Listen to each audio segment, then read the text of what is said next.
তো আজকে জামাই ষষ্ঠী থেকে ঘুরে এলাম, মানে বাবার বাড়ি থেকে ঘুরে এলাম। যদিও মা বাবা নেই, তবুও দিদি দাদা সবাই মিলে জামাই ষষ্ঠী করলো। জামাই ষষ্ঠীতে গিয়েছিলাম, কিন্তু আমার হাজব্যান্ড যায়নি। আমি ছেলে মেয়েকে নিয়ে গিয়েছিলাম, গিয়ে সারাদিন খুব ঘুরে এলাম, আনন্দ করে এলাম। তো আজকে এখন বাড়ি ফিরে তোমাদেরকে 3টে কারণ বলি জামাই ষষ্ঠী কেন হয়। জামাই ষষ্ঠী কেন হয় তার 3টে কারণ আমার জানা আছে, আমি তাই বলি। তো জামাই ষষ্ঠী অ্যাকচুয়ালি এই ষষ্ঠীটার নাম কিন্তু জামাই ষষ্ঠী নয়, এই ষষ্ঠীটার নাম হচ্ছে অরণ্য ষষ্ঠী। মানে ষষ্ঠী মাকে পুজো করা হয়। তো এটা তারই ষষ্ঠী, সারা বছরই কিন্তু ষষ্ঠী পুজো হয়, প্রত্যেক মাসেই ষষ্ঠী পুজো এবং শীতলা পুজো হয়। কিন্তু এটা জ্যৈষ্ঠ মাসের ষষ্ঠীতে হচ্ছে, এটা বলে অরণ্য ষষ্ঠী। তো অরণ্য ষষ্ঠীর দিনই কথিত আছে যে, এবং আমার পিসি বাড়িতে পুজো হতো, তো পুজোতে পিসি ব্রত কথা বলতো। তো তখন শুনেছিলাম যে একটি বাড়িতে 2টি বউ ছিল, এবং ছোট বউটি ভীষণ নোলা ছিল। নোলা বলতে খেতে ভালোবাসতো।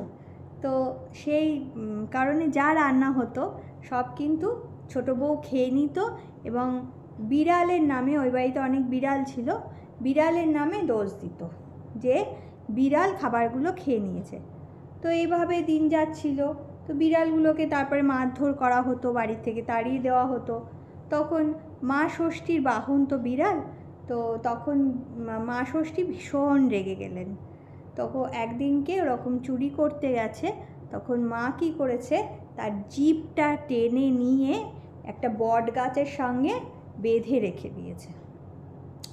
তারপর তো ছোটো বউয়ের খোঁজ পাওয়া যাচ্ছে না। তারপরে গিয়ে দেখে যে ওই জিভটা ওভাবে বাঁধা। তো সবাই তখন হতবাক হয়ে যায় যে তোমার জিভটা এভাবে কি করে বট গাছের সঙ্গে বাঁধা হলো। তখন সবাই ও তখন খুব কান্নাকাটি করে এবং বলে যে মা ষষ্ঠী আমাকে এরকম বেঁধে রেখেছে, আসলে কিন্তু আমি ওগুলো চুরি করে খেতাম আর বিড়ালের নামে দোষ দিতাম।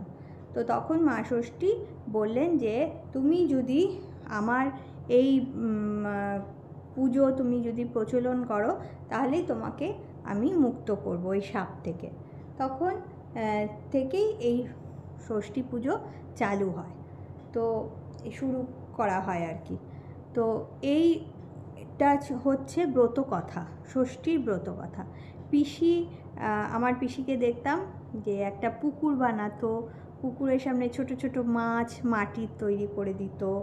তারপরে একটা পুতুল, কী দিয়ে, ওটা হয়তো ময়দা দিয়ে, তখন আমি ছোট ছিলাম, তো আমি ঠিক মানে অ্যাকচুয়ালি ঘটনাটা বলতে পারবো না, কিন্তু আমার মনে হয় চালের গুঁড়ো দিয়ে পুতুলটা তৈরি করতো, এবং হলুদ গুলে সেই পুতুলটাকে রং করা হতো, এবং সে ছোট ছোট পুতুল করে মা ষষ্ঠী যেহেতু, হ্যাঁ, সন্তানরা সারা শরীরে মা ষষ্ঠীর শরীরে বসে আছে, কেউ ঘাড়ে, কেউ পিঠে, কেউ কাঁখে, হ্যাঁ, কেউ বা হাতে, হ্যাঁ, এরকম করে মা ষষ্ঠীর সারা শরীরে এরকম ছোট ছোট পুতুল বানিয়ে দিত, এবং সে তাতে বোঝা যেত যে মা ষষ্ঠী হচ্ছে সন্তানের মানে মাতা, এবং তাকে সন্তানদের শুভ কামনাতেই মা ষষ্ঠীকে পুজো করা হয়। এবং অনেক বাড়িতেই কিন্তু মানে ষষ্ঠী দিনকে যারা সন্তানের মা হয়ে যায়, তারা আজকের দিনে কিন্তু চাল, মুড়ি, চিড়ে, ভাত এগুলো খায় না। যেমন আমার শ্বশুরবাড়িতে নিয়ম আছে, ভাত খাওয়া, চাল, মুড়ি, চিড়ে এসব খাওয়া বারণ। সাবু খাও না, তুমি লুচি খাও, পরোটা খাও, এই সমস্ত খাও। তো এবার আমিও তাই করি, আমার শাশুড়ি বলেছিলেন তো আমি তাই করি। কিন্তু এবার যেহেতু আমি অসুস্থ, সেহেতু আমাকে প্রত্যেকে বারণ করলো যে না, তোমার এবারে করা চলবে না, হ্যাঁ, এটা করতে হবে না। আর আমার মাকে যেটা দেখেছি, সকাল সকাল বিচন ধোয়া মানে হচ্ছে তোমার ওই কেউ পাখায়, কেউ বা আমাদের বাড়িতে যেরকম নিয়ম ছিল সুপুরি গাছের তাতে করম চা, আরও যে তোমার কি বলে বাঁশ গাছের কি নুরুল না কি বলে, এই সমস্ত 5টা ফল এসব দিয়ে পুকুরে গিয়ে ডুব দিয়ে স্নান করে তারপরে ওটা কিন্তু সবাইকে ওই 60 ওই জলটা মাথায় প্রত্যেককে দিত বাড়ির। তো এটা মা করতো। আর আমার দিদির শ্বশুরবাড়িতে আবার পাখা দিয়ে, এই একই নিয়ম, পাখা দেওয়া হয়। তো অনেক বাড়িতে, বেশিরভাগ বাড়িতে পাখা দেওয়া হয়। এবং এই ষষ্ঠীটা অনেক সন্তানদের মঙ্গল কামনায় মায়েরা করে থাকে। কিন্তু আমার শ্বশুরবাড়িতে কিন্তু এই সমস্ত নিয়ম কিছুই নেই, শুধু ঠাকুরকে পুজো করা, বাচ্চাদের হাতে ফল দেওয়া এবং মায়েদেরকে মানে ভাতের জিনিস, চালের জিনিস কিছু না খাওয়া, এটাই নিয়ম। তো এই ছিল একটা নিয়ম। ষষ্ঠী এই কারণে একটা হয়ে থাকে জামাই ষষ্ঠী। আরেকটা কারণ আছে, যেটা হচ্ছে অর্জুন যখন চিত্রাঙ্গদাকে বিয়ে করেছিল তখন বনের অরণ্যের মধ্যে তাদের বিয়ে হয়।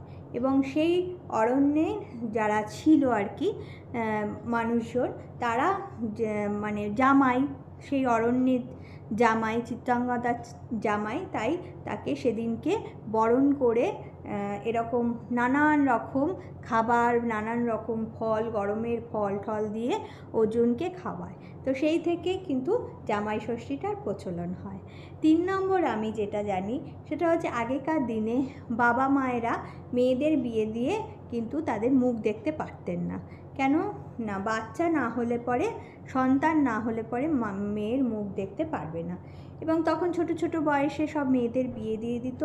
এবং কবে কোথা থেকে মানে কবে সন্তান হবে তারপরে বাবা মা গিয়ে তাদেরকে দেখবে। এবং তখন তো যেহেতু অল্প বয়সে বিয়ে হয়ে যেত, সন্তান প্রসবের সময় অনেক মেয়েরা মারাও যেত বা অসুস্থ হয়ে যেত। তো সেই সব মায়েদের মা বাবারা কিন্তু আর মেয়েদের মুখ দেখতে পারতো না। তো তখন তারা একটা বুদ্ধি আঁটলো যে মেয়েদের তো আসতে বললে পরে আসতে দেবে না, তো তখন তাহলে জামাইকে ডাকি, জামাইকে ডাকলে, জামাইকে নেমন্তন্ন করে খাওয়ালে তবে কিন্তু এই মানে মেয়েরা আসতে পারবে।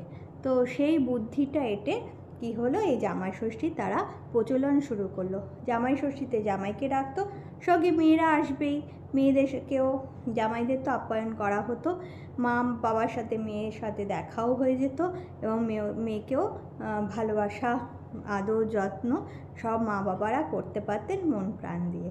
তো এই আমার হচ্ছে 3টে কারণ জানা আছে জামাই ষষ্ঠীর।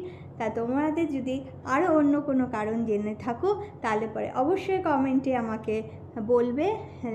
আর যদি এরকম তোমার ভিডিওগুলো ভালো লাগে থাকে তাহলে অবশ্যই আমাকে ফলো করবে এবং সাবস্ক্রাইব করবে ইউটিউব চ্যানেলে, আর মমস মামন পেজে ফলো করবে। তো আজকের মতন টাটা, বাই বাই। ভিডিওটা কেমন লাগলো অবশ্যই কিন্তু কমেন্ট করে তোমাদের জানাতে হবে, আর কে কোথা থেকে দেখছো সেটাও আমাকে জানিও। তো টাটা, বাই বাই।